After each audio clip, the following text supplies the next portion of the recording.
Baik, bismillahirrahmanirrahim. Assalamualaikum warahmatullahi wabarakatuh.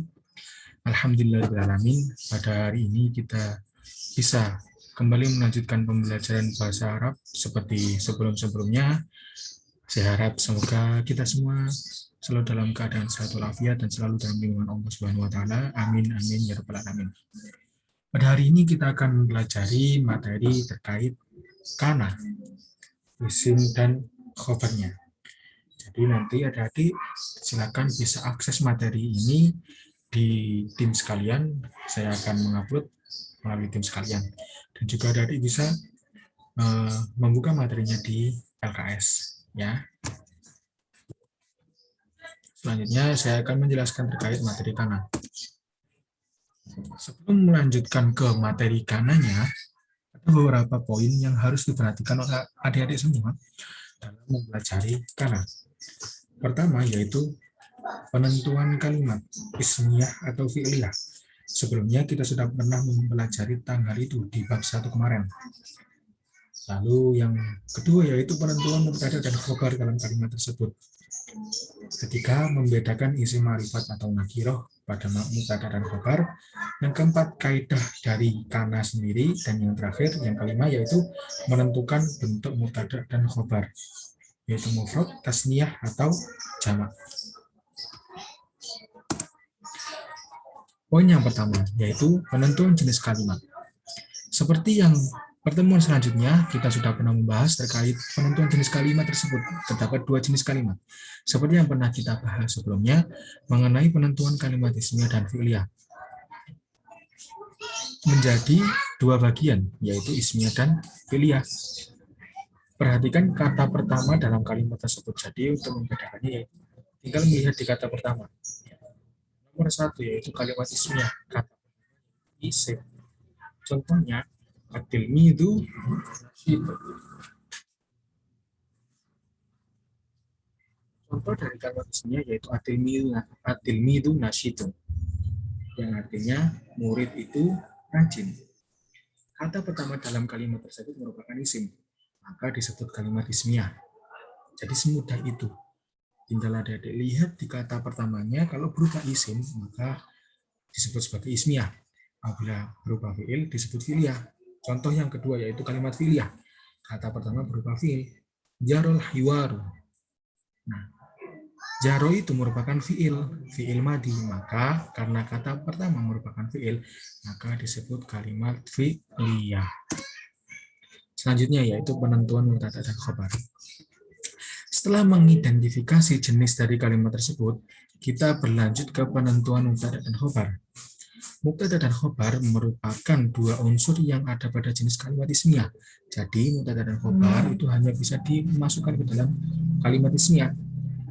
Jadi setelah kita mengidentifikasi apakah itu ismiyah atau fi'liyah, baru kita bisa mengidentifikasi atau menentukan mana yang mubtada dan khobar. Mubtada sendiri biasanya berada di kata pertama dan khobar terdapat pada kata kedua. Mubtada berarti kata pengawal dan khobar sendiri berarti keterangan yang melengkapi mubtada tersebut. Contoh, at-tilmidu nasyitun. At-tilmidu yang memiliki arti murid berperan sebagai mubtada atau kata pengawal. Sedangkan nasyitun yang memiliki arti rajin bertempat sebagai khobar yang berperan sebagai pelengkap dari at-tilmidu. Maka kalimat tersebut bisa memiliki arti yang sempurna, yaitu murid itu rajin. Apabila kata itu berdiri sendiri, maka dia tidak bisa menjelaskan atau menjadi kalimat yang sempurna yang bisa memiliki makna. Contoh at-tilmidu saja tanpa nasyitun, maka nanti artinya akan murid itu. Nah, kan kita bingung murid itu maksudnya apa. Oleh karena itu diberi nasyitun yang dia berperan sebagai khobar untuk memberikan penjelasan dari kalimat tersebut. Selanjutnya, setelah kita bisa menentukan mubtada yang mana, khobar yang mana, kita mempelajari terkait isim ma'rifat dan nakiroh. Jadi, isim ma'rifat dan nakiroh ini juga akan berpengaruh dalam penerapan kaidah kana.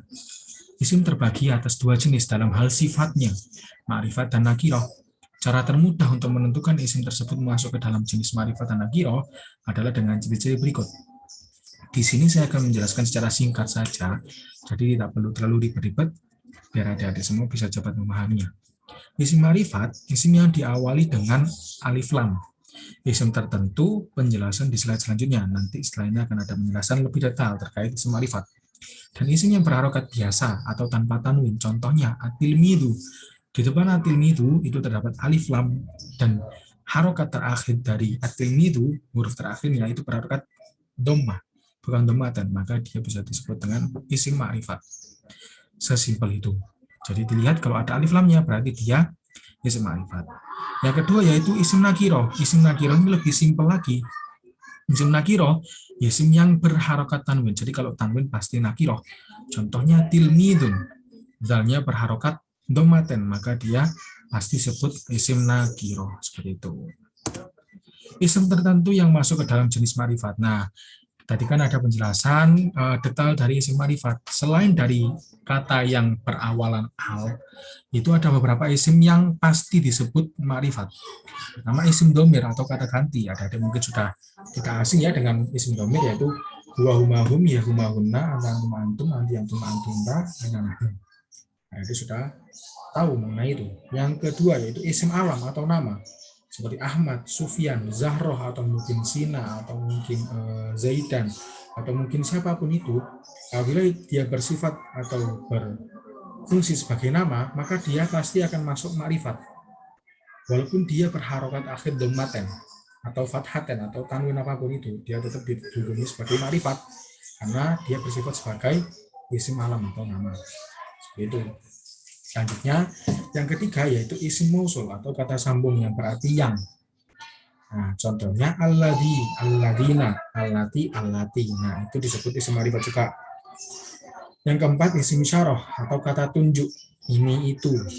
Itu hadza, hadhihi, dzalika, tilka. Hadza berarti ini, hadhihi berarti ini untuk perempuan atau muannas. Dzalika itu untuk mudzakkar dan tilka itu untuk muannas. Itu. Dan yang terakhir isim yang diawali al seperti yang saya sampaikan sebelumnya tadi. Seperti itu untuk detail dari penjelasan isim ma'rifat. Selanjutnya yaitu kaidah kana sendiri. Nah, kaidah kana sendiri, kana itu memiliki kaidah khusus. Kana memiliki kana memiliki kaidah khusus dalam penerapannya yaitu tarfa'ul isma wa tansibul khobar yang artinya merofakkan isim dan menasabkan khobarnya.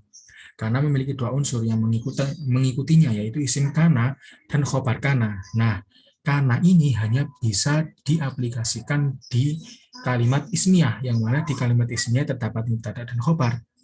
Nah, ketika kalimat ismiyah kemasukan kana, maka mubtada tersebut akan berubah menjadi isim kana. Ya, saya jelaskan lagi. Mubtada yang tadinya di kalimat ismiyah apabila kemasukan kana, maka dia akan berubah menjadi yang namanya isim kana. Dan khobar berubah menjadi khobar kana. Seperti itu. Ya. Jadi setelah berubah, nanti dia akan terkena dampak dari kaidah kana, yaitu tarfa'ul isma wa tansibul khobar. Merofakkan isim dan menasabkan khobarnya. Jadi rofakkan identik dengan domah.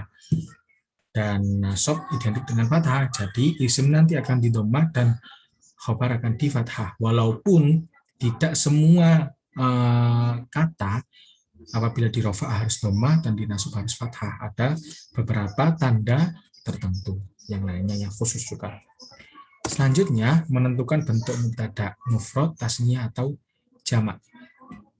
Nah, kata benda dalam bahasa Arab terdapat beberapa jenis juga dalam hal kuantitasnya atau jumlahnya. Nah, jadi yang pertama yaitu mufrad mudzakkar.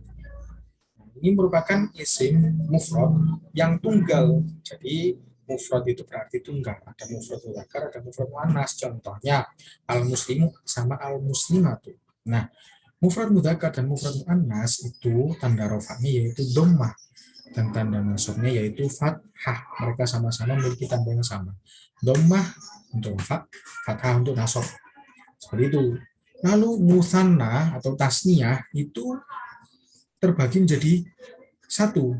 Jadi tasniyah itu tasniyah yang mudzakkar dan muannas. Mereka sama juga. Yaitu tandanya alif nun apabila dia rofa dan ya nun apabila dia nasab.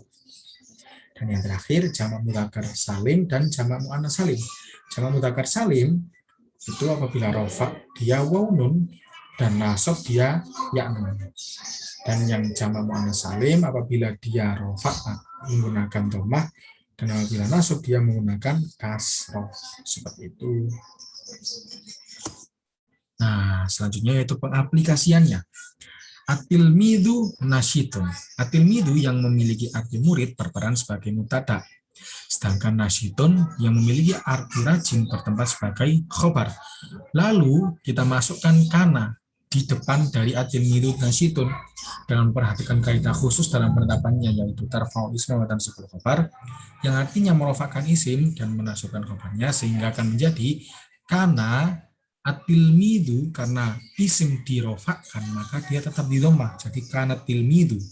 Terus nasyitun yang dia menjadi khobar kana dan dia dinasobkan maka dia berubah menjadi nasob, maka dia berubah menjadi fathah, nasyitun. Jadi nanti akan menjadi kana tilmidu nasyitun, seperti itu. Nah, seperti itu ya. Jadi untuk materi kana semudah itu, sesimpel itu. Jadi adik-adik bisa mempelajari secara mandiri, dan mungkin kemarin ketika pembelajaran saya juga sudah menggambarkan dengan mind map atau peta konsep, jadi adik-adik lebih mudah untuk memahaminya. Itu sekian materi dari saya. Apabila ada yang ditanyakan atau masih dibingungkan, bisa bertanya melalui WhatsApp saya. Ya, sekian dari saya, kurang lebihnya mohon maaf. Wassalamualaikum warahmatullahi wabarakatuh.